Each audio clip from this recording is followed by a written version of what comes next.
खुदाम यीशु ने सबसे पहले अपने शागिर्दों के पांव धोए हैं।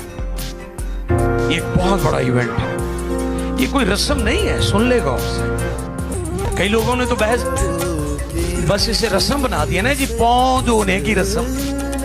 ये दुनिया और कौमों के लिए एक बड़ा मैसेज है। जैसे मैंने पिछले दिनों बताया था कि बादशाह के पास लोग जाते हैं, लेकिन ये हलीम बादशाह है कि वो लोगों के पास आ रहा है, वो खुद आ रहा है। देख तेरा बादशाह आता है, वो गधे के बच्चे पर सवार होकर चरवाहों को